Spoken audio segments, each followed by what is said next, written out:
Ouais, c'est bon. Donc, on commence pas à faire les.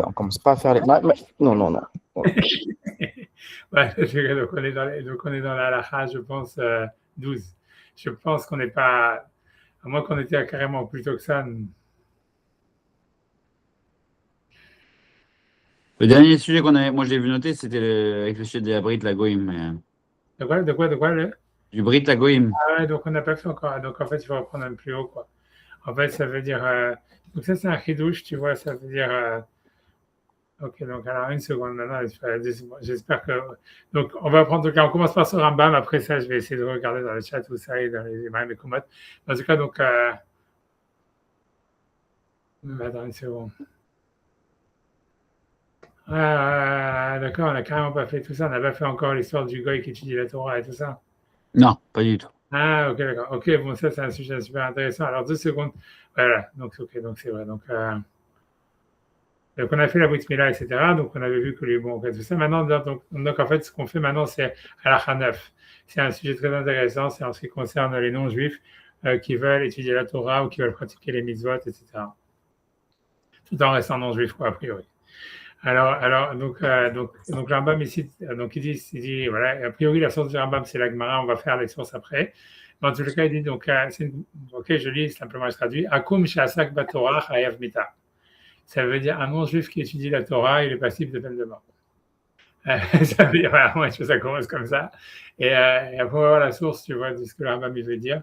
Il dit Lo yasok ela besheva mitzvot shelahem bilvad. Et ça veut dire que normalement, ils doivent s'occuper que des 7 mitzvot de Noir. Et c'est tout, quoi. Et pas autre chose. Et sinon, et s'ils font autre chose, ils sont hav mita. Ok, on va voir qu'est-ce que ça veut dire, on va voir pourquoi, etc. Mais en tout cas, c'est ce qu'il dit. Ok.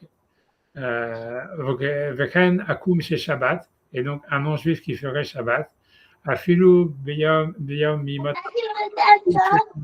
Un jour de la semaine, ça veut dire quelqu'un qui fait Shabbat le Shabbat, mais il fait Shabbat dimanche, par exemple, ou vendredi. Si jamais il a fait pour lui en considérant comme si c'était un Shabbat, donc Chayav Mita, il est passible de peine de mort. Et tout ça, il y a des sources dans la Gemara, on va voir après pourquoi, etc. Et si tout le monde est d'accord avec ça.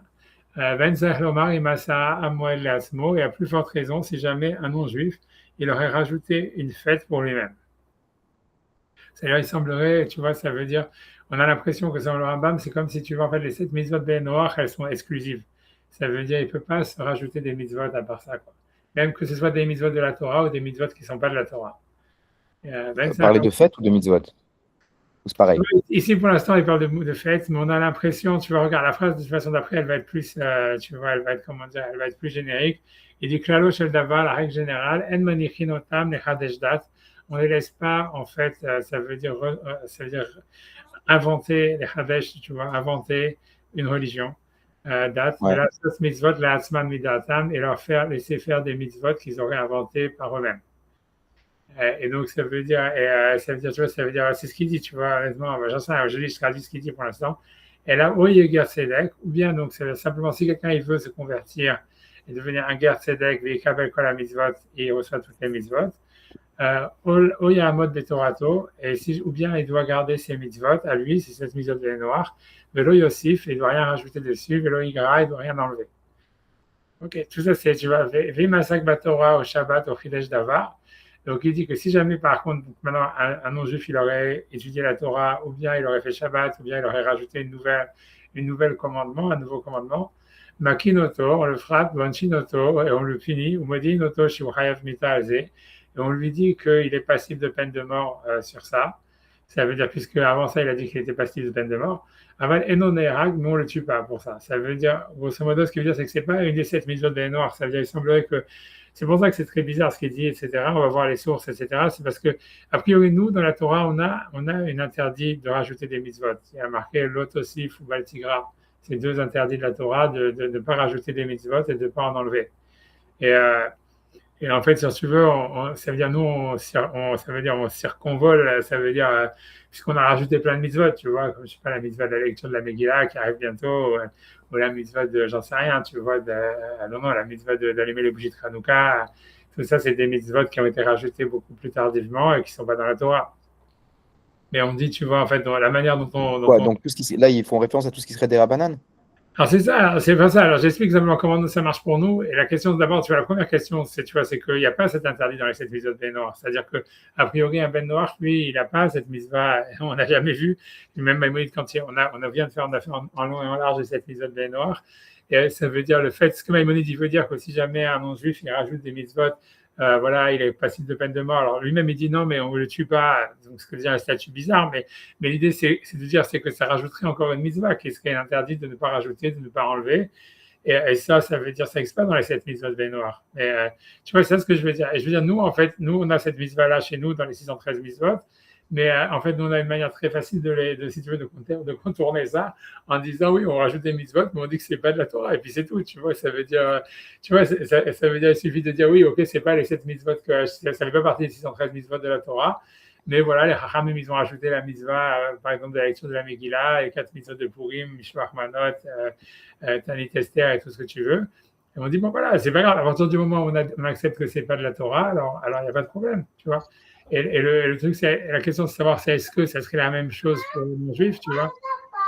Ça veut dire, tu vois, ça ouvre plein de problèmes ce qu'ils disent. Ça veut dire, d'abord, encore une fois, le vrai problème de base, c'est en fait, c'est qu'il n'y a pas, dans les 7 mitzvot des Noirs, il n'y a pas un interdit ou une mitzvah comme ça. Donc, il faudrait savoir d'où ça sort. Il y a une source pareille, tu vois, de dire ça. Et deuxièmement, c'est de dire, même si jamais il y avait une chose comme ça veut dire, OK, ça serait facile. En fait, l'interdit serait limité juste à dire, ah, voilà, on fait cette mitzvah. Alors, je ne sais pas s'ils veulent manger de la galette des rois ou manger de la dinde à Thanksgiving ou un truc comme ça. Il suffit de dire, bon, voilà, on accepte que ce n'est pas des mitzvahs de la Torah et c'est bon, tu vois. Je ne sais pas, tu vois ce que je veux dire. Tu vois, ce n'est pas clair ce qu'il veut, c'est pas clair tout ça.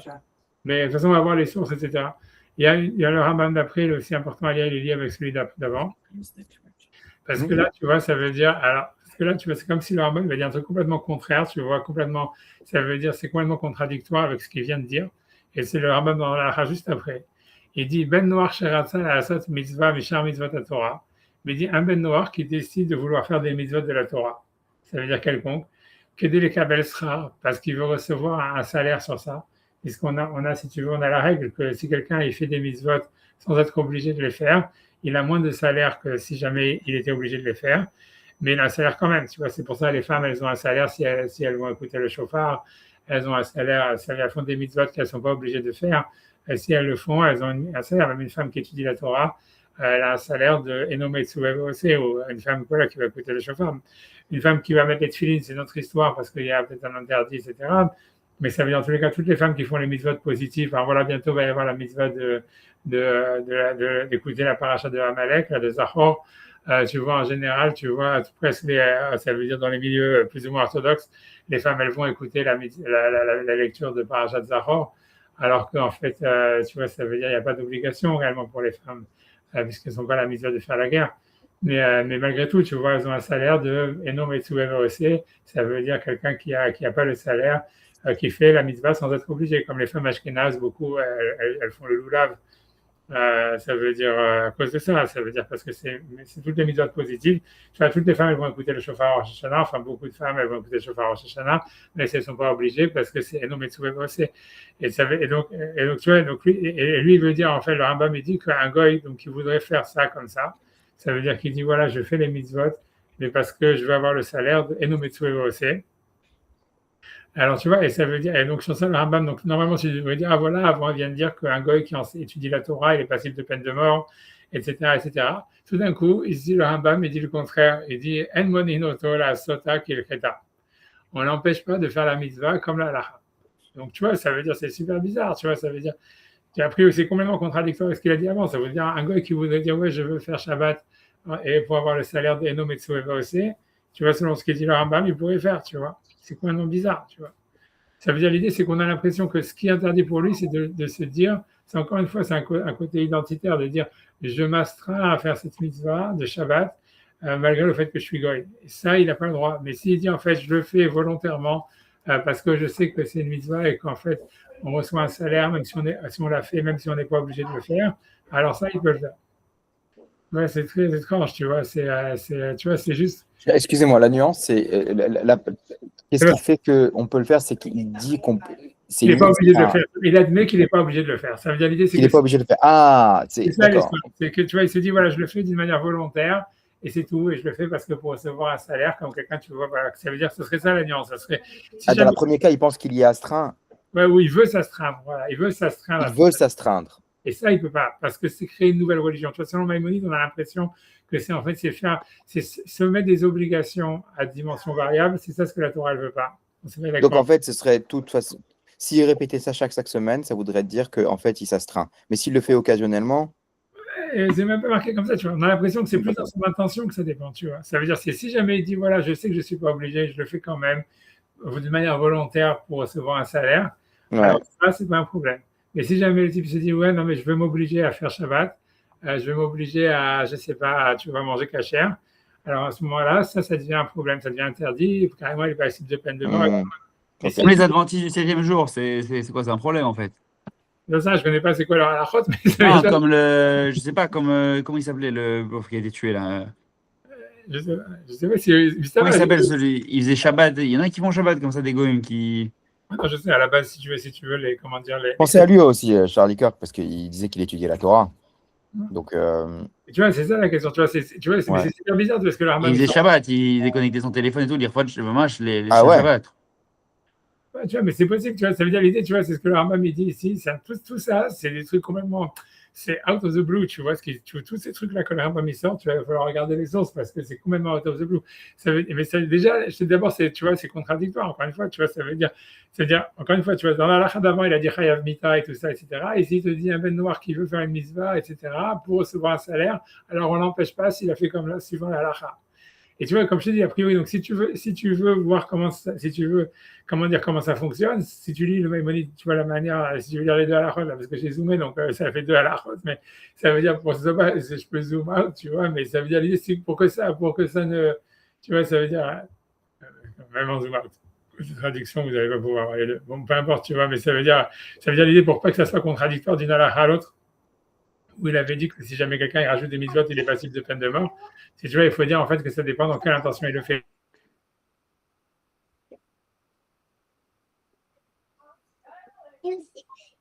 Grave. Pas bugué. Grave, ça a bugué là. Ouais, on a perdu. Ouais. Oui.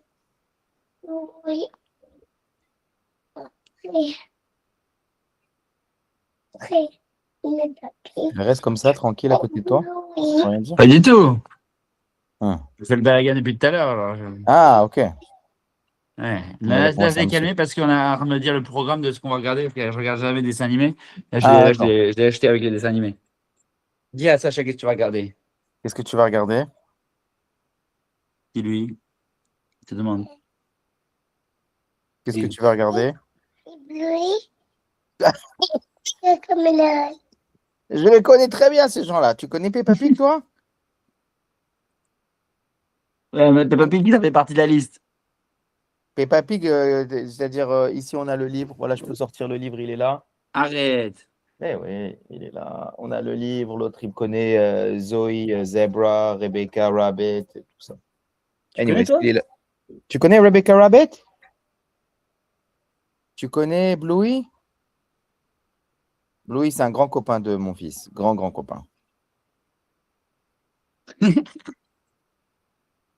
Qu'est-ce qu'elle est mignonne alors. C'est sa mère, hein. Je suis désolé de te dire, mais c'est sa mère. Ah Hein. ouais, mais grave. Mais...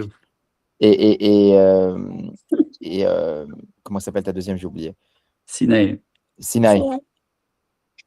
Sinaï ressemble à? Elle ressemble à papa. À moi, je crois un peu. Aïe, aïe, aïe.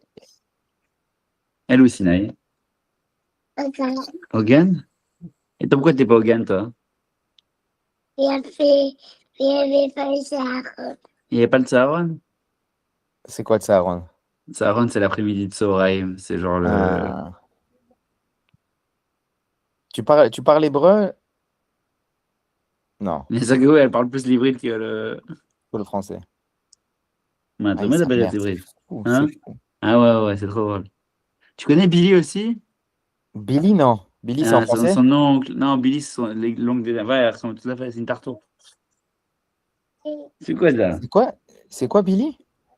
Billy, c'est l'oncle d'Eden qui a notre âge. Et alors? Non, mais elle ressemble grave, quoi. C'est genre, c'est Ah, un peu d'accord. choquant. Hein? Andrea. Qui? Andrea. Andrea, tu sais que c'est aussi la femme de Sacha. Ah ouais, Andrea, c'est la femme de Billy aussi. ah ouais. Ils ont Bah, un c'est petit pas la même. bébé. On est... C'est- Hein? Non, c'est pas la même. Il est où Ben? Il est où ton copain Ben? Ben, tu viens dire bonjour? Baby. Il y a Nevon qui est là, elle aime beaucoup Bluey et Peppa Pig aussi. Nevon, Melon. Ouais, Coco Melon? Et non, et je l'ai fait. Et on a découvert dans la rue, on avait un Bob SquareSponge. vous voulez discuter, faire une dracha sur Bluey? Pas bien. On voit pas bien, oui, c'est flouté. Ah, il est reparti. Bon, on va pas s'en Ouais, plaindre. il fallait qu'il- On nous laisse tranquille, on nous laisse tranquille. Ouais, il faut pas le chauffer. Faut pas le chauffer, faut pas le chauffer, faut pas le chauffer. Viens voir. Papa. Ouais. Wow, Andrea, comment ça va? Valentin, ça fait tellement longtemps. Elle est Grave. tellement cute. C'est aussi Andrea. Et nous parlons d'une autre Andrea. Tu dis Elle bonjour à ma s'appelle copine comment? Andrea? Lévonne. Et c'est ta grande? C'est la grande, ouais.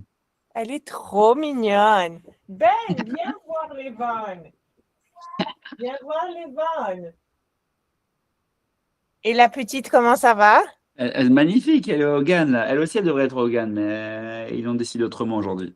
Comment ça va, Eden? Ouais, bien, elle est à Londres, là. Pour le Donc, travail. non, pour le kiff. Pour le Super. Ah, c'est cool de te Ouais, voir. grave. Elle est Grave, trop moi aussi. mignonne. Bon, je sais pas quand est-ce qu'on va venir au Canada, mais bon. Non, Miami, on a plus de chances de se voir à Miami. Ah, ok, bah super. C'était bien, vous avez kiffé Miami? Oui, ouais. Surtout l'hiver, ça fait un bon. Ah ouais, pour vous, ça vous dure. Change tout. Ouais. Sympathique. Ok. Bon, si Dieu veut, on se fait un truc vite. On va se retrouver quelque part dans le monde.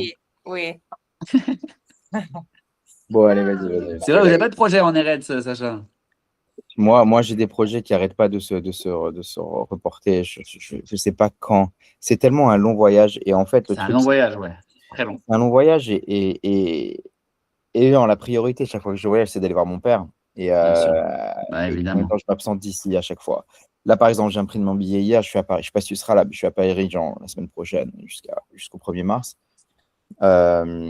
Mais tu vois, si je vais en Israël, c'est une semaine de plus. Si je vais en Israël, de toute façon, j'ai mon frère, j'ai mes cousins, j'ai Oren, j'ai toi, j'ai mon ami Pierrette. J'ai une semaine genre non-stop si je vais là. Donc, je suis obligé de faire une semaine. Je n'ai pas le choix. Je peux pas faire genre 2 jours et Vous ne retour. pouvez pas encore voyager. Vous pouvez pas voyager. C'est un coup. En plus de venir tous les trois comme ça. Bah, c'est un coup. Et André, elle n'est pas chaude pour aller en Israël. Hein. Pas chaud pour aller en Israël. Bon, et puis bon, on sait pas, tu vois, avec ce qui se passe et tout, on sait pas si. Bien sûr, tu peux te retrouver bloqué. Tu peux... bloqué, tout ça. Je suis désolé, j'aurais dit, c'est quelqu'un qui fait du Pas de ménage problème. et qui a déconnecté le truc. C'est le début. C'est pour ça, dimanche matin, je pense que ça marchera mieux.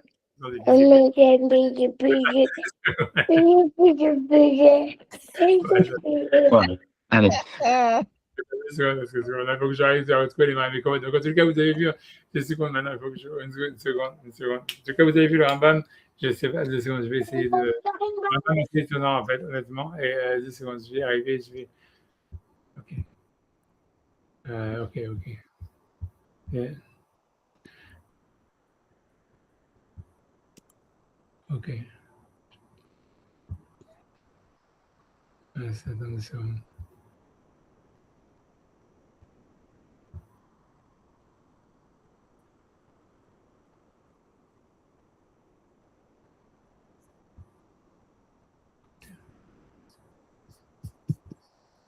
Une seconde, j'arrive. Je ne sais pas ce qui se passe maintenant. Je ne sais pas du tout ce qui se passe. J'essaie de regarder Je ne sais pas du tout ce que je serais. Une seconde, laissez-moi une seconde. Hein. Je suis vraiment désolé de tout ça. Pas de problème. C'est un bon signe, c'est-à-dire que c'est une bonne heure. Voilà. J'ai Sarah qui. C'est la cachette, comme on dit. Tous les débuts sont difficiles. Sinon, c'est pas un début. On me disait à Yeshua. Ouais, donc, ok, ouais, donc. Evan. Ok, Oui. les gars, donc 10 secondes. Maintenant, on est Là, je cherche tes commandes. Quoi? Je cherche tes commandes. Je cherche tes commandes. Et prends une lingette. Là-haut. Et prends une lingette. J'arrive. Ça, il l'a. Eh oui. Et une lingette. Une lingette, Magavon. Magavon. Magvonim. Quoi? Je l'avais dit. Ouais. Tiens.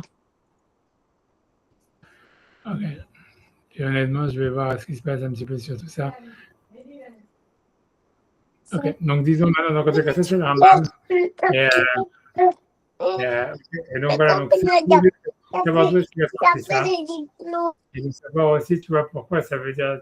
Tu vois, c'est un peu étrange, tu vois. Ça veut dire, voilà, d'où est-ce qu'il a sorti ça. Mais au milieu du Rambam, on n'a pas fait lire, en fait, la hadith.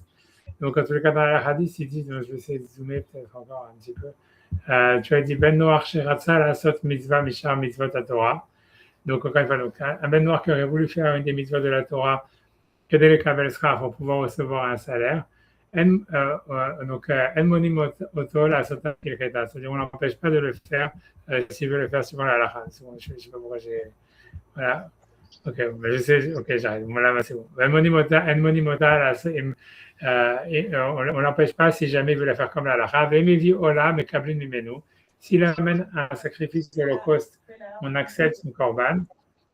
Nathan Tzedaka, s'il veut donner de la Tzedaka, mais Kablin Mimenu, on reçoit la Tzedaka s'il veut donner de la Tzedaka. Il dit Veirali chez notre Nim Ota, l'année Israël. Ça arrive quand même, ça continue. Bon, moi, j'espère que ça va s'arrêter. En tout cas, il semble qu'on la donne, tu vois, donc à des. Ça veut dire, on la donne aux pauvres juifs. Ouais, ça veut dire, on n'est pas obligé de le donner à des non-juifs. Oui, ils ont mais Israël. Puisqu'en plus, la raison, elle est puisque lui-même, en fait, les juifs, ils ont une misère de lui donner la tzedaka, puisqu'on a vu, en fait, que les juifs, ils ont une misère de donner la tzedaka à un ben noir, si jamais il fait cette misère de ben noir. Donc, ça veut dire que si jamais s'il donne de la zaka, on peut la donner à des juifs, puisqu'il fait lui-même partie, en fait, si tu veux, du même front, quoi, du même système, du même front. Aval akum shenatan zedaka, mais dit quelqu'un, akum, ça veut dire un non-juif qui a accepté cette mitzvah de noir, qui donne la tzedaka, mais kablim mimenu, on peut l'accepter, mais on la donne à des non-juifs. On peut lui donner, si tu veux, le salaire d'avoir donné la parnassa à des juifs. Donc voilà, donc ce serait ça l'idée. Si on va dire cette dernière halakha, je ne vais pas tellement rentrer dedans, etc. Mais ça veut dire le principal, tu vois, c'est déjà l'idée, c'est le début, quoi. C'est-à-dire que en fait, c'est le rapport, tu vois, cette histoire-là du non-juif qui étudie la Torah, qui est passé de peine de mort. Et en fait, tu vois comment ça marche avec le fait, tu vois, que si jamais en fait, il veut faire la mitzvah d'une manière volontaire, en sachant qu'il n'est pas obligé de le faire. Alors, si tu veux, c'est là, à ce moment-là, ça devient une mitzvah, il peut le faire s'il veut le faire comme la halakha. Et tu vois, c'est interdit que Maïmonide il pense qu'un non-juif, il peut pas, il peut pas, on ne peut pas lui rajouter des mitzvot, quoi. Il peut pas se rajouter des mitzvot, mais il peut faire des mitzvot d'une manière volontaire. Et tu vois, pour moi, c'était un gros truc parce que tu vois, ça veut dire, je veux dire, alors là où c'est vraiment un truc qui était, comment dire, si tu veux, où c'est l'enjeu, c'était quand il y a eu les conversions, par exemple, à l'époque de Shammai Tzvi, des juifs à l'islam. Et comme j'avais dit une fois, tu vois, c'est là que tu vois dans l'article que j'avais sur le journal, qu'il y a aussi dans le livre, etc. C'est parce que tu vois, en réalité, c'est pas évident. Ça veut dire de prouver pourquoi est-ce qu'un juif ne pourrait pas se convertir à l'islam. Et parce que tu vois, tu peux dire, voilà, en fait, l'islam, c'est pas de la vodazara. Et en fait, tu peux juste rajouter des mitzvot, tu vois. Ça veut dire, si tu mets les tefilines, tu fais Shabbat et tout ça.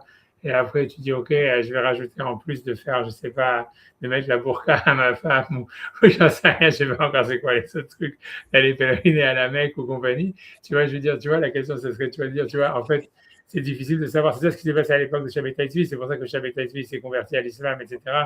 Et même, tu vois, quand, là, on n'a pas encore fait, mais c'est-à-dire que dans la lettre aux Juifs du Yémen, quand il y avait des conversions forcées et tout ça, etc., Maïmonide, il avait dit, ça veut dire, il n'était pas du tout, il pensait que s'il y avait une menace de mort et tout ça, tu vois, ça veut dire, a priori, il permet aux Juifs de se convertir à l'islam si jamais tu vois, ça veut dire en cas de danger de mort, parce qu'il n'arrive pas, parce que ce qui pourrait justifier qu'on ne se convertisse pas, a priori, c'est la Vodazara. Et si ce n'est pas de la Vodazara, tu vois, c'est pas évident. Mais ça veut dire, mais l'idée, c'est qu'a priori, en tous les cas, On a eu Shema Shadashmad, oui. Ouais, c'est ça, Achat Hashmad et tout ça. C'est pour ça que c'est, tu vois, compliqué. Mais ce que je veux dire, tu vois, ça veut dire, tu vois, c'est sûr que tu vois. Oui, c'est ça, on reste là-dessus quand même. Ah ouais, c'est sûr, tu vois, que même moi, tu vois, dans l'heure de la, tu vois, si tu veux, moi, j'avais marqué ça, ça veut dire que, on voit dans la halakha que, ça veut dire, un homme, il doit, ça veut dire l'identité juive, c'est une raison, tu vois, de donner sa vie pour ne pas perdre son identité juive, indépendamment des mitzvot. Et tu vois, la question, tu vois, comment est-ce que, mais si tu veux, ça, c'est pas, c'est hors sujet ce que j'avais dit, tu vois, mais ça veut dire, c'est hors sujet, pour moi, c'est juste la question de savoir, est-ce que l'islam, c'était quelque chose de positif ou négatif par rapport, tu vois, ça veut dire par rapport à l'idée, c'est que, tu vois, l'identité juive, tu vois, c'est une raison de donner sa vie indépendamment des mitzvot. La question que moi j'avais demandé dans l'article là-bas, c'est, et on voit que la Gemara le dit, etc. La question de savoir c'est quoi la source pour ça, tu vois, c'est la question, tu vois. Ça veut dire c'est de quel droit il y aurait, et ça c'est un grand mystère, tu vois. Ça veut dire que moi j'ai pas élucidé, j'ai pas vu personne en fait qui a, tu vois, ça veut dire c'est clair, tu vois, parce que la Gemara dit que quelqu'un il doit donner sa vie. Si jamais les goïms ils font un décret qu'on met des lacets rouges à ses chaussures et que les juifs ils ont l'habitude de mettre des lacets noirs, quelqu'un il doit donner sa vie plutôt que de mettre des lacets rouges, tu vois. Si jamais c'est chez Atashmat, ça veut dire c'est un mouvement de conversion forcée ou d'extermination. Et tu vois, et la question est de dire, tu vois, mais de quel droit? C'est ce que la Gemara dit, c'est ce que tu veux, c'est la Gemara le dit. Mais la question c'est de savoir d'où la Gemara le sort, ça, tu vois. Ça veut dire, tu vois, normalement, tu vois, ça veut dire, tu vois, ça veut dire donner, ça veut dire, voilà, on voit bien que la Torah, elle est très, très, si tu veux, pour la vie d'un juif, c'est très important. La vie humaine, d'une manière, c'est important, de toutes les manières, c'est important. Tu vois, toutes les mitzvot, elles sont repoussées par rapport à ça.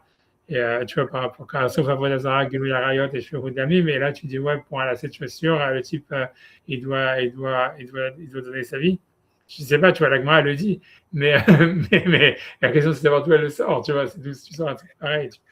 Ça veut dire, c'est tout, tu vois, il semblerait que tu vois, comme si l'identité juive, tu vois, c'est quelque chose tu vois, qui est important, qui a une valeur fondamentale, indépendamment des mitzvot de la Torah. C'est ça ce qu'on veut dire, c'est ça ce qu'on voit, tu vois.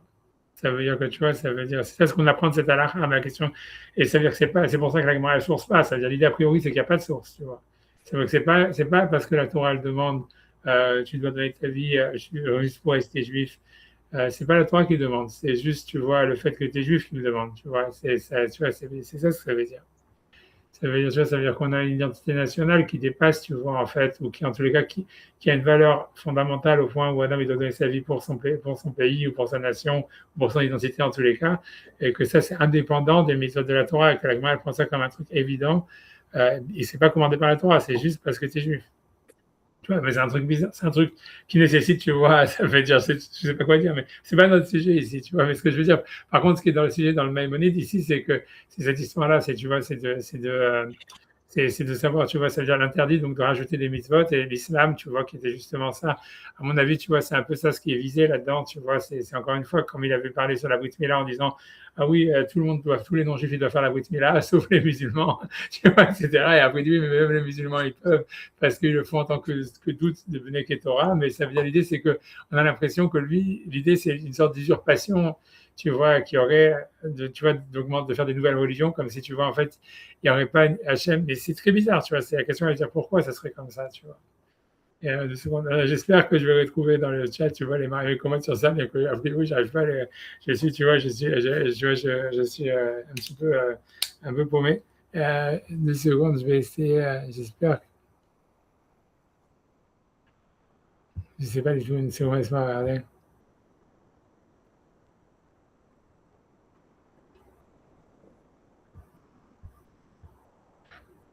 Deux secondes. Parce que c'est dans le chat, je me rappelle quand même que j'avais des noms à me comment dire ça.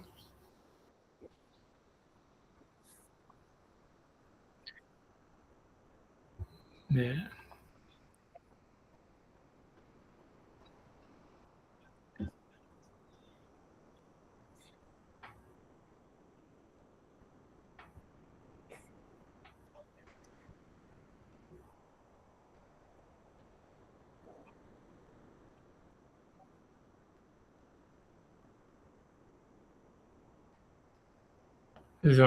désolé, hein, parce que je pense que il faut que désolé de tout ça. La prochaine fois, je serai plus.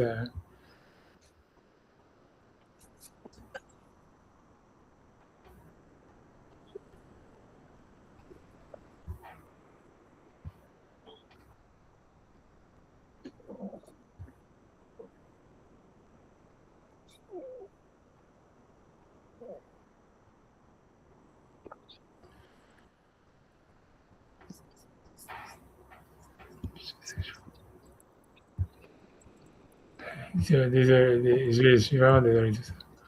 Pas de problème, Rab.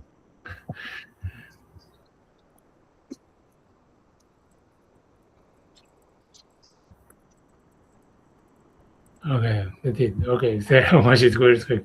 Ok, c'est bon. Donc là, donc maintenant, ok, donc la Gemara, ça c'est, tu vois, c'est la source de Maïmonide. Tu vois, la source de Maïmonide, donc c'est la Gemara sur la première halakha d'un goy qui étudie la Torah, en fait, il est passible de peine de mort. C'est une Gemara dans Sanhedrin, page 59. Où la Gemara elle dit Vama Rabbi Yohanan, ça veut dire la Rabbi Yohanan il dit Goy Shosek Torah, ça veut dire un non-juif qui étudie la Torah ou qui s'occupe de la Torah, Hayav Mita, il est passible de peine de mort. Chez Nehemar, parce que le verset il dit Torah Tzivalanu Moshe Moracha. Ça veut dire, donc je lis le verset, hein, c'est que la Torah, le verset il dit la Torah, donc la Torah elle nous a été ordonnée par Moshe en tant qu'héritage. L'Anu Moracha, c'est notre héritage, Velolaim, pas leur héritage. Et donc, ça veut dire que si jamais un non-juif étudie la Torah, c'est comme si, en fait, il volait, en fait, l'héritage des juifs. Et donc, ça serait passible de peine de mort, parce qu'en fait, un non-juif qui vole, en fait, il est passible de peine de mort, et là, c'est une sorte de vol spirituel. Et donc, l'Agma, elle pose la question qu'on a demandé, l'Agma dit... Agma demande Velir Sheve Gabe Sheva Mitzvot, mais ça devrait être considéré comme une partie des 7 mitzvot. Ça veut dire on n'a pas vu que dans les 7 mitzvot des Noirs, il y aurait un interdit, encore une fois, de rajouter des mitzvot ou d'étudier la Torah ou des choses comme ça. Et sur ça, Agma dit Mandamar Moracha, selon le verset qu'on a vu qui dit que c'était un héritage Mixal Kagazile, donc c'est du vol. Et donc, comme c'est du vol, ça fait partie des 7 mitzvot des Noirs. Et il y avait un autre avis qui avait dit Mandamar Meorasa, ça veut dire qu'on ferait une dracha de dire que c'est pas simplement notre héritage, mais c'est notre fiancé, parce qu'on peut expliquer le mot Meoracha comme Meorasa. Donc, Dina Kenara Meorasa, c'est comme s'il avait des relations avec une fille fiancée, qu'on avait vu que si c'était une fiancée à un juif, il était passible de lapidation, que c'était une des exceptions sur lesquelles il était passible de lapidation. Et donc, ça serait ça l'interdit. Mais tout ça, c'est des drachas, tu vois. Tu vois, ça veut dire, tu vois, on n'a pas l'impression que c'est véritablement, tu vois, comment dire, je sais pas comment expliquer, tu vois, ça veut dire que c'est une des, c'est pour ça que le Rambam il dit, et si jamais il l'a fait, on le tue pas, tu vois, parce qu'en fait, c'est quelque chose, tu vois, c'est une dracha, c'est tout ça, c'est des drachot qu'on apprend du pasouk, mais c'est pas véritablement, tu vois, l'idée, ça veut dire, c'est que ça serait interdit, ça serait pas bien pour lui de le faire, ça serait passible de peine de mort, ça veut dire en théorie, mais c'est clair que, tu vois, c'est difficile à dire qu'il a vraiment volé quelque chose, tu vois. Dans la Torah, si tu veux, la propriété intellectuelle, ça n'existe pas normalement, tu vois. Ça veut dire, tu vois, l'Agma le dit, tu vois, ça veut dire, puisque si tu veux, cette histoire du goy, cette histoire-là de celui qui vole la Torah, elle existe, tu vois, même chez les Juifs, ça veut dire, tu vois, dans Johanna, on s'est ramené, imagine, tu vois, ça veut dire, ça veut dire, un rab, voilà, imagine, moi, je fais un cours de Torah, et quelqu'un, il prend le cours de Torah sur Internet et il refait le même cours de Torah. Et il dit que c'est lui qui l'a dit et tout ça, etc. Est-ce que moi je peux dire, attends, il m'a volé mon cours de Torah? Tu vois, là, ça veut dire, Shulchan Aruch, la halakha, elle est que non. Qu'en fait, tu vois, ça veut dire que ça veut dire, d'une manière générale, si tu veux, la Torah, elle est pour tout le monde et tout ça, etc.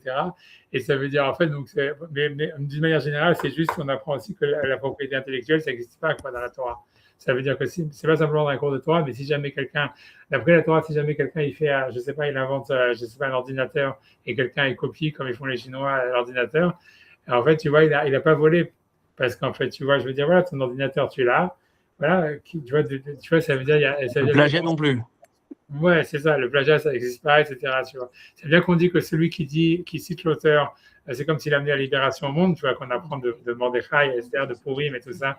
À Omer d'avoir Beshem Omro, Bevi Geoula Laolam. Ça veut dire celui qui dit les auteurs, qui cite les sources, il amène une libération au monde, peu importe ce que ça veut dire. Mais ça veut dire, mais si quelqu'un il n'a pas fait, on ne peut pas dire qu'il a volé, tu vois. C'est juste qu'il n'a pas, ça veut dire, voilà, ça veut dire, la Gemara dit qu'il va être puni pour ça, etc. Le Shulchan Aruch dit que la personne qui font ça, ça veut dire quelqu'un qui vole à considérer comme, c'est pas officiellement considéré comme du gazelle. Quand tu regardes sur tous les livres, tu vois, si tu veux, à la base, tu vois la raison pour laquelle il y avait des ascamotes dans les livres. Quand ils sont et tout ça, c'était parce qu'en fait, si quelqu'un ou même tu voulais rééditer le livre, même si ce n'est pas le livre de l'auteur, tu vois, ça veut dire, comme en fait, d'après la Torah, il n'y a pas en fait d'interdit. Donc, si par exemple, tu vois, je ne sais pas, par exemple, même Metifta ou j'en sais rien, il vient de sortir, il sort une Gemara, quelqu'un d'autre, il peut reprendre le truc et le rééditer et faire le fric, tu vois. Et d'après la Torah, d'après la Halakha, c'est permis. Parce que, tu vois, ça veut dire, c'est pas comme Etifta, mais c'est n'importe quoi, tu vois. C'est la propriété intellectuelle, elle n'existe pas. Parce qu'une fois que le type, il a vendu l'objet, en fait, il te l'a vendu plus ou moins pour tout ce que tu veux faire avec, tu vois. Il ne peut pas mettre des strings attached. Et s'il le fait, tu vois, tu peux lui dire, OK, alors je te rends l'objet, mais OK, je te rends l'objet, tu me rends mon argent, et en plus, donc, ça veut dire que tu es encore plus perdu parce que tu peux prendre l'idée, tu rends l'objet, et tu lui rends son argent, et tu en copies, et tu le copies, tu vois.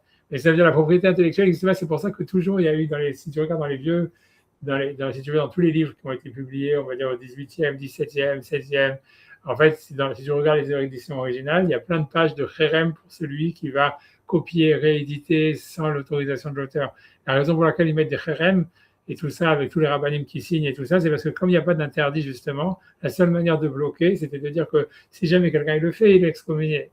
Et tu vois, et ça prenait que, tu vois, en fait. Et donc, chaque rab, il devait l'excommunier, celui qui enfreindrait et qui ferait une réédition de sa communauté. Donc, ça veut dire, en fait, c'est pour ça qu'il y en a tellement, tu vois. Ça veut dire que quand tu vois le livre, tu vas voir, tu regardes dans tous les livres du 17e, 18e et tout ça, avant que le livre commence, tu as au moins 20 pages d'excommunication à celui qui va recopier, parce que si tu veux, c'est parce que justement ça marche pas, ça veut dire ça marche que pour la communauté, donc ça veut dire si tu veux l'excommunication elle est valable que pour le type qui tient du rave, donc en fait si tu veux, donc en fait il fallait, tu vois, que donc le plus tu en avais, le mieux ça va aller, quoi, c'est tout, tu vois, mais c'est bien, parce qu'au fond, la raison pour laquelle il y avait ça, c'est parce qu'en fait, d'après la halakha, ça n'existe pas. D'après la halakha, il y a la propriété si tu veux, intellectuelle, n'existe pas. Et donc ici, si tu veux, comme je dis, au niveau des chidushim, au niveau de tout ça, la Gemara, elle dit que si jamais quelqu'un il vole des idées, à la fin, ça va toujours se retourner contre lui, c'est ce que la Gemara, elle pense. Si jamais quelqu'un il vole des idées et qu'il ne cite pas les auteurs, etc., et à la fin, ça se retourne toujours contre la personne elle-même. Parce que tu vois, la Gemara, elle pense que, en fait, quand ce n'est pas tes idées que tu les as volées, en fait, à la fin, OK, si tu vas utiliser le pattern si tu veux, mais à un moment, comme tu n'es pas l'auteur, etc., toi-même, tu vas être dépassé par, si tu veux, par les les conséquences d'avoir sorti ce truc, et ça va se retourner contre toi. Tu vois, la Gemara, elle dit ça à chaque fois. Elle dit, tu vois, la Gemara donne l'exemple. Elle dit, dans Shulchan l'exemple qui est donné, c'est un type qui dit des idées de Dvar Torah qu'il a volé des autres. Alors les gens ils vont dire, ah voilà, c'est un grand Talmid Chacham et tout ça, etc. Ils vont le mettre dans une position très élevée, et quand on va lui poser les questions de halakha, il ne saura pas quoi répondre. Tu vois, ça veut dire parce que tu vois, donc ça veut dire, il sera mis, tu vois, ça veut dire, c'est ce que la Gemara dit, tu vois, mais la même chose, tu vois, ça veut dire toujours quand quelqu'un il vole quelque chose, des idées, c'est-à-dire, il a le droit de le faire, mais etc. C'est pas du vol a priori, donc c'est pas bien de le faire et tout, mais à la fin, ça se retrouve toujours contre la personne, tu vois, quand quelqu'un il fait du plagiat et tout ça. Quelle que soit la raison, tu vois. Ah, pardon, c'est pas le sujet, mais l'idée, c'est que ce que je veux dire par là, c'est que quand la Gemara elle dit qu'un goy il vole quand il va commencer à étudier la Torah, parce que la Torah elle a été donnée en tant qu'héritage, et que c'est notre héritage, donc c'est du vol, et c'est pour ça qu'il est passible de peine de mort, c'est sûr que c'est qu'une dracha, tu vois, c'est pas véritablement du vol, tu vois. Et tu vois, c'est qu'une condamnation morale, tu vois, c'est comme il dit Rambam, à la fin, il dit, s'il le fait, c'est sûr qu'on le tue pas.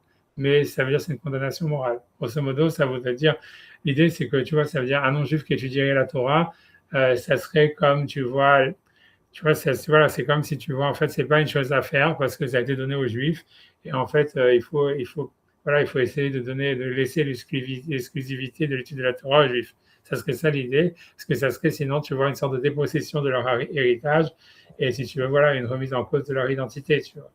Et donc, c'est-à-dire, ce que la Gemara semble dire, c'est dire voilà, que le gars, il ne croit pas que, ah voilà, puisque j'étudie, c'est super que j'étudie la Torah et tout ça, etc. Parce qu'en fait, tu vois, ça veut dire, en fait, voilà, ça veut dire, tu déshérites les Juifs, tu leur brises, tu vois, si tu veux, leur identité, vu qu'ils sont fiancés à la Torah, que leur Torah, c'est leur héritage, etc. Donc, voilà, donc, tu vois, c'est ce que la Gemara dit. En tous les cas, c'est ça serait ça la source, tu vois, grosso modo, de Rambam. Et a priori, c'est une condamnation morale. Tu vois, c'est comme le Rambam dit, si bien que la Gemara dit passible de peine de mort, du fait que c'est pas un verset lui-même, du fait que c'est pas une des 7 mitzvot de noire, donc ça veut dire que c'est juste, tu vois, voilà, on dit voilà, c'est une condamnation morale, que c'est pas une bonne chose à faire, on va dire. Ok, j'avance, tu vois, parce que je me rappelle qu'il y avait plein de choses à faire. 2 secondes et ok, là maintenant sur l'histoire, tu vois, du goy qui fait Shabbat, tu vois, ça veut dire donc, d'où est-ce qu'on apprend? Donc, l'histoire de faire Shabbat, l'interdit de faire Shabbat pour un goy. Donc, ça serait différent, donc ça, c'est pour l'étude de la Torah. On peut que dire que, voilà, que dans l'étude de la Torah, il y aurait comme une sorte de voilà, je sais pas, si tu veux, si tu veux, voilà, j'en sais rien, tu vois, ça veut dire de dépossession des Juifs de leur identité. Mais en ce qui concerne Shabbat, c'est une autre histoire. Tu vois, c'est ce que l'Agma a dit ici, tu vois, donc ça c'est l'Agma dans Sanhedrin aussi, c'est plus ou moins la même 58b, parce que l'idée c'est que, en fait, donc ça c'est très bizarre, c'est parce que tu vois, en réalité, c'est quand Hachem, quand Noach il sort de la Teva, il lui dit en fait, il dit que les cycles des saisons et les jours et la nuit, ils vont jamais s'arrêter.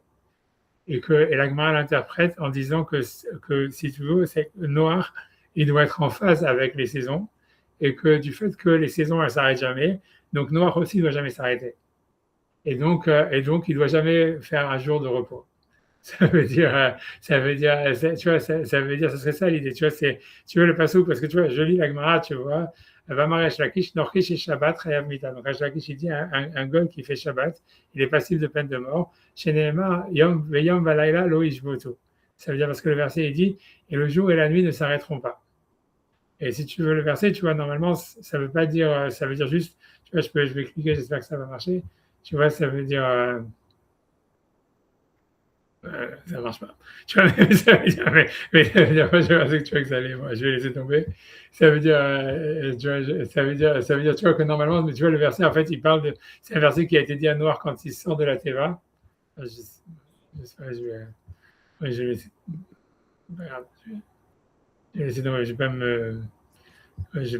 pas me truquer, mais en tout cas, c'est, tu vois, sauf si vous voulez ouvrir, on peut essayer d'ouvrir cette variable ailleurs, mais je laisse tomber. Je vais essayer encore un dernier coup. Ouais.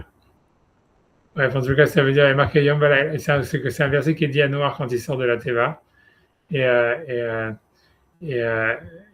là-bas, ça parle du ciel, et ça s'appelle en fait du ciel et de la terre, tu vois, du jour et de la nuit, pas de Noach lui-même. Mais l'Agma interprète le verset comme si c'était en fait une mitzvah pour Noach. Et je vais essayer de regarder si je fais Rashi, peut-être ça marche mieux, parce que je pense que Rashi ramenait l'histoire. Voilà. Tu vois, ça veut dire, tu vois, au fait, Kochavim chez Shabbat, il dit Rashi, Mimlachto, ça veut dire son travail, Yom Shalem, un jour entier, Chayav Mita, il est passible de peine de mort, chez Nehemar, parce que le verset dit Yom Balayla Lo Ishbotu, le jour et la nuit ne s'arrêteront pas. Les Kadarish, et on fait une racha, ça veut dire on interprète le verset, Lo Ishbotu Imlacha, ça veut dire qu'ils ne s'arrêteront jamais de travailler. Adam Namikae, que en fait c'était une injonction qui était faite sur les hommes, c'est sur Noach et sa famille. Velo Tema Lo Ishbotu Ar Shechet Itim de Krakae. Il ne faut pas interpréter donc comme le sens littéral du verset que malheureusement vous allez regarder, mais ça veut dire que le verset là-bas il semble parler des saisons. Là-bas il est marqué en fait il y a marqué là-bas l'été, l'hiver, l'automne et le printemps, le chaud et le froid ne s'arrêteront jamais. Et c'est ça le sens littéral du verset. Si vous regardez dans le chapitre 8, verset 23, et en fait tu vois, et l'Agma elle fait une rachat très bizarre de dire que en fait non, ça veut dire que tu vois, ça veut dire, ça serait de dire vous, quelle que soit la saison, vous devez toujours travailler. Tu vois, c'est comme ça qu'on interprète. C'est pas, en fait, les saisons ne vont jamais s'arrêter, que ça serait ça le sens littéral, puisqu'en fait, ce verset, il est dit quand Noach il sort de la Teva, parce qu'il a peur de sortir de la Teva, il a peur surtout de reconstruire le monde, parce qu'il se dit, voilà, il va y avoir un nouveau Maboul, et donc à quoi ça sert, tu vois. Et Hachem lui dit, donc dans le sens littéral, a priori, quand on lit le verset d'une manière spontanée, c'est plutôt qu'Hachem lui promet, non, que le cycle des saisons ne va jamais s'arrêter, et qu'il n'y aura jamais encore une catastrophe naturelle qui va détruire tout l'univers. Et donc, comme ça, c'est pour l'encourager, si tu veux, à sortir de la Teva et à reconstruire le monde, etc. Mais l'Agmara l'interprète, que le verset, c'est pas en fait, non, ça veut dire les saisons ne vont pas s'arrêter, c'est vous ne devez pas vous arrêter, vous devez travailler sans arrêt. Tu vois, voilà. Donc, en tous les cas, donc ça serait ça l'interdit. C'est pour ça, tu vois, que l'Agmara, elle veut dire Amar Ravina, Filou Sheni Beshabbat. Ça veut dire, quand l'Agmara dit, même s'il fait ça le lundi. Et ce que l'Agmara veut dire par là, ce que Rachid va interpréter, ça veut dire, même s'il s'arrête de travailler, pas pour des raisons religieuses, c'est uniquement parce que tu vois, ça veut dire, parce qu'il veut juste profiter, tu vois, du repos. Tu vois, ça veut dire, tu vois, Amaravina, Filouchini Bishavat, même le lundi, l'Otema Shvita de Kamaresh Lakish et Shumchova Kahamar. Ne crois pas qu'en fait l'interdit de faire Shabbat, c'est parce qu'il le fait pour des raisons religieuses. C'est comme ça que le Rambam, il a compris. Mais Rachid, lui, ne comprend pas comme ça. Lui comprend que l'Agmara, elle veut dire que parce que le Rambam, lui, a compris que quand le Ravina, il dit même le lundi, ça veut dire même s'il fait un autre jour que la Torah, elle a dit. Et donc, ça ne serait pas une désappropriation du Shabbat. Il décide de le faire le dimanche ou de le faire un autre jour. Et sur ça, la Gemara vient te dire, non, c'est interdit pour lui de le faire. Mais ça reste pour des raisons religieuses. Tu vois, Rambam, quand on a vu dans la Lacha, il avait interprété le goy qui fait Shabbat, l'interdit de faire Shabbat pour un goy, c'est parce qu'il rajoute une nouvelle religion, il crée une nouvelle religion, un truc comme ça. Et encore une fois, toute l'idée, c'est parce qu'il s'astreint à quelque chose sur lequel il n'est pas astreint, comme s'il inventait une nouvelle loi. Alors que, tu vois, si tu veux, Rashi, lui, veut dire non, en fait, c'est que le gars, il n'a pas le droit, même, tu vois, de se reposer, quoi. Ça veut dire, le thème, je veux des cas Amar, Resh Lakish, les Jum Krova, Amar. Ça veut dire, ne dis pas que l'interdit que Resh Lakish dont il parle, ça veut dire que le type, il veut s'arrêter de travailler parce qu'il va en faire un devoir religieux. Déjà, les Chaven, Lishbot, Kegon, Beshabbat, ou Yom Shvita à l'Israël, ça veut dire qu'il ne doit pas avoir l'intention de faire un jour de religion, un arrêt comme étant un acte religieux, comme les Juifs, ils ont Shabbat, ou Echad Beshabbat, ou le dimanche, et Shoftim Boanotrim, comme ils font les chrétiens. Il réagit, tu vois que ça veut dire que ça serait l'interdit.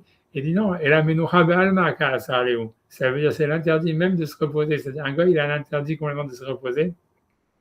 Ils ne doivent pas s'arrêter de travailler. Même un jour qui n'est pas fait pour le repos. Sheni Beshabbat, ça veut dire le lundi. Yom HaKamad, et là Yom Bar Shmita Nakat, ça veut dire le premier jour qui est pas en fait un jour normalement chômage, tu vois, d'arrêter. Vdin d'Avamatsé les Mema, Minka Shishi, oui, et ça fait aucune différence si c'est le mardi ou le mercredi. Mais grosso modo, ça veut dire qu'un goy ne doit jamais s'arrêter de travailler, tu vois.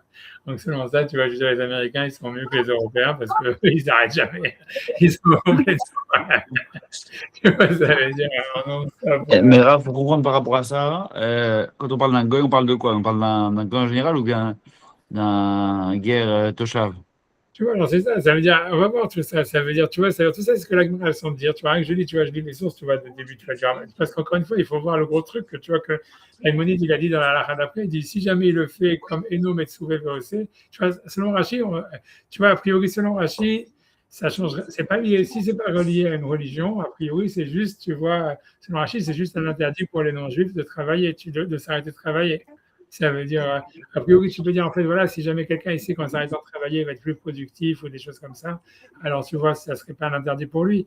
Mais l'idée, grosso modo, c'est que tu vois, c'est qu'un gars, il ne doit pas chercher, selon l'idée à l'islam, ça veut dire un gars, il ne doit pas chercher à trouver quelque chose, une réalisation, et ça, on voit que c'est l'idée générale. Ça veut dire une réalisation qui est au-dessus de la nature. Tu vois, ça veut dire, en fait, grosso modo, un gars, en fait, si tu veux, il est associé, on va dire, un ben noir, il est associé avec Hachem dans la création du monde, dans le développement du monde. C'est ça ce qu'Hachem il a dit à Noir, si tu veux, en sortant de la Teva.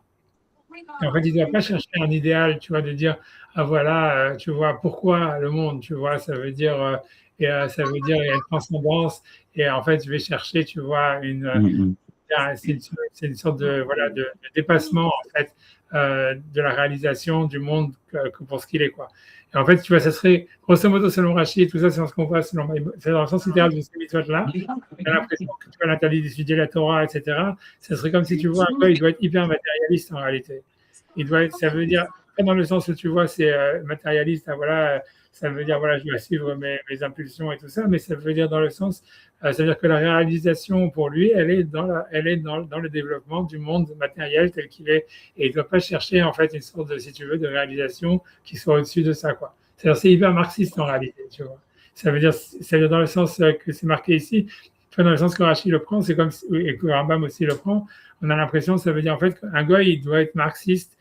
Et il ne doit pas chercher en fait une réalisation, tu vois, si tu veux, c'est quand il y avait, si tu veux, Marx, quand il s'était opposé à Hegel, si tu veux, l'idée de Hegel, c'est qu'il avait dit, ouais, il y a une réalisation de l'histoire d'un idéal spirituel, tu vois, qui est la liberté ou quoi que ce soit, etc. Un sens qui est, tu vois, qui est transcendant. Et Marx, il a maintenant, le sens, il est que dans la matière elle-même, tu vois. Et ça veut dire que s'il y a une réalisation, elle est dans la libération des hommes, etc., etc. Et si tu veux, tu vois, c'était ça, si tu veux, la principale chose qu'il a, qu'il a rajouté, quoi, si tu veux, c'est, il avait dit, il faut remettre, je sais plus quoi, il a fait une phrase, je sais pas, il faut remettre l'échelle à l'endroit. Ça veut dire que les idées, elles sont là juste pour qu'on arrive à ça veut dire optimiser en fait notre manière si tu veux, de gérer le monde et de gérer notre vie. Et c'est pas le contraire, quoi. C'est pas, si tu veux, notre vie, elle est là pour qu'on arrive à accéder à des idées spirituelles. Tu vois, c'était comme Platon, il le pensait, comme si tu veux, toute la philosophie, elle le pensait jusqu'à Marx. Et en fait, si tu veux, la Gemara, si on lit, en fait, tu vois, si on lit la Gemara, peut-être que Rachid le dit, etc., c'est qu'on a l'impression que c'est ça l'idée. Ça veut dire qu'un goy, lui, il ne doit pas, en fait, si tu veux, chercher l'idéal, il ne doit pas chercher une sorte de réalisation idéale transcendant. Il doit, en fait, juste, tu vois, vivre, ça veut dire ça, comment dire ça, Sacha il est parti. Moi, j'ai un meeting de travail qui commence maintenant. Aïe, aïe, aïe, aïe, aïe. Ah ouais. Ok, bon, c'est dommage. Bon, ok, bon, on a commencé un petit peu. C'est pas grave, je suis désolé de tous les. Non, pas du tout. C'est nous. Sacha est de retour. Donc, si vous voulez continuer, faites continuer. Moi, je reprends l'enregistrement. Ça, on ne coupe pas. Parce qu'on est vraiment au début, le truc. Je me dis, c'est pas grave. Si on coupe au milieu, c'est pas grave. On a fait que l'intro. Tu vois, parce que le cours, en fait, il est super vaste. Tu vas voir, c'est un super gros sujet. Tu vois, c'est vraiment. Il y a plein dans les Rishonim, il y a plein dans trucs. Tu vois, c'est un gros sujet. Mais au moins, on a fait l'intro. Tu vois, au moins, on sait où est-ce qu'on en est. Parce que moi, je ne me rappelle même plus où est-ce qu'on en était. Maintenant, tu vois, je sais où j'en suis, tu vois. Et ça veut dire, tu vois, et voilà, mais tu vois, grosso modo, tu vois, mais selon Rachid, en tous les cas, selon Rachid, et comment est-ce qu'il interprète ça, et a priori, ça veut dire, encore une fois, je veux dire, on a vu les deux premières sources de la Gemara, où la Gemara dit, voilà, qu'un non-juif qui étudie la Torah est passible de peine de mort, parce que c'est comme s'il volait le peuple juif, ou bien est-ce qu'il volait la fiancée du peuple juif. Et ensuite, on a vu un non-juif qui fait Shabbat, aussi, il est passible de peine de mort. Et ça veut dire que ce serait interdit il est passible de peine de mort. Et l'interdit, c'est on apprend des noirs où Hachem il dit les saisons, elles ne vont pas s'arrêter. Et on interprète le passouk comme disant comme les saisons ne s'arrêtent pas, vous aussi, vous ne devez pas vous arrêter. Et en fait, selon ce que et la Gemara, elle dit donc même s'il le fait un autre jour que le Shabbat, donc Rambam il explique, ça veut dire pour lui le problème de faire Shabbat pour un non-juif, c'est parce qu'il veut inventer une nouvelle religion, il veut s'inventer des obligations qui n'existent pas. Mais donc selon Rambam, par exemple, si quelqu'un il admet que c'est pas de Dieu, mais il le fait parce que lui il veut juste se reposer, il n'y a pas de problème. Mais Rashi, il pense que pas comme ça. Tu vois, Rashi, il pense que l'interdit d'être se reposer lui-même, même comme ça, même sans rajouter une histoire de religion ni rien. Mais et l'idée, ça serait en fait que le gars, il n'a pas à chercher, si tu veux, une réalisation de lui à l'extérieur de sa productivité dans le monde et de sa manière d'optimiser le monde. Voilà, j'arrête là. On va pas dire ça. Je filme à ce moment-là, mais on se parle très vite. Ça marchera. Ouais. Merci, Rav. Merci beaucoup. Et désolé de tout ça. Non, comment ça, désolé, super. Moi, je suis très content de cet horaire. Je ne sais pas si ça vous convient, vous. Ouais, ça me convient. C'est très bien, parce qu'au moins, je sais que je peux. Ça ne va pas bouger. Je sais qu'il faut un moment qu'à voir pour Hachem, qu'on essaye d'arrêter de les rendre mobiles à chaque fois, même évidemment pour vous aussi, que ce soit un emploi du temps dans lequel vous pouvez vous. Donc, ça, c'est ça. Et le mardi, il est bien ancré aussi, donc je pense que ça devrait le faire. Ok, partage. Je ne vais pas t'embêter plus que ça.